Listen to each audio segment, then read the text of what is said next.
আস্ত দোতলা এক পাকা বাড়ি, কিন্তু কোনো কারণেই হেলে গিয়েছে একপাশে।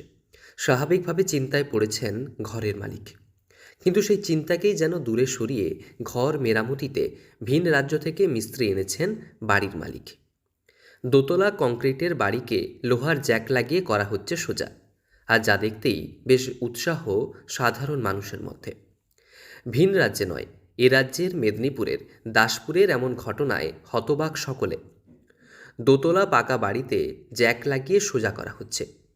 প্রসঙ্গত, কয়েক বছর আগে মাটি ফেলে দাসপুর থানার শয়লা এলাকায় পাকার বাড়ি তৈরি করেছিলেন দাসপুরের সোনাখালীর বাসিন্দা সমীর সামন্ত। কিন্তু আচমকাই একদিকে হেলে পড়ে বাড়িটি। তবে সাধের এই বাড়িটিকে সোজা করতে ভিন রাজ্য থেকে মিস্ত্রি এনে চলছে সোজা করার কাজ। এখানে বিল্ডিংটা হেলে গেছে, সেটা দেখতে এসেছি। না, এটা কোথাও দেখি না।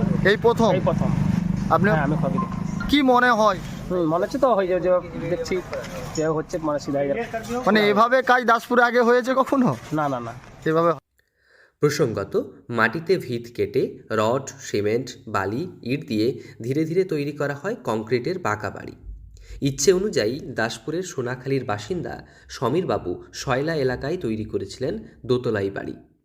তবে আচমকা কোনো এক কারণে বাড়িটি ডান দিকে পাশের বাড়িতে হেলে পড়ে, ঠিক যেমন কোনো গাছ হেলে পড়ে তেমনই। তবে যোগাযোগ করে ভিন রাজ্য থেকে কর্মী এনে বাড়ির নিচে জ্যাক লাগিয়ে চলছে সোজা করার কাজ। কিভাবে কাজ করছেন কর্মীরা, দেখলে অবশ্যই অবাক হবেন। বাড়ির নিচে মাটি থেকে কিছুটা অংশ ভেঙে দিয়ে দেওয়ালের নিচে লোহার জ্যাক লাগিয়ে ফের পিলার শক্ত করে চলছে আস্ত এই ঘর তোলার কাজ।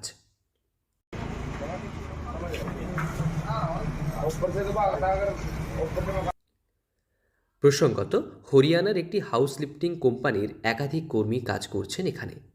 তবে ঘাটাল মহকুমায় এই প্রথম এই ঘটনায় হতবাক সকলে, হতবাক প্রতিবেশীরাও।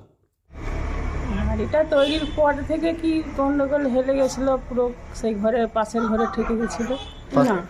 আমাদের এই সোনাখালী এলাকায় কি পাশাপাশিও অন্য কোনো অঞ্চলে হয়েছে বলে আমার তো জানা নেই, এই প্রথম আমরা চোখে দেখছি। প্রচুর লোকজন এসছে, সবারই সন্দেহ যে আদৌ কি আগের মতন হবে, কি হবে, এত টাকা খরচা, এত নতুন বাড়ি, একদম একটা বছরও যদি যেত, কিন্তু সেটাও হয়নি, পরের বছরই এরকম। তবে কর্মরত কর্মীদের বক্তব্য, এই সমস্যা সমাধান হয়ে যাবে।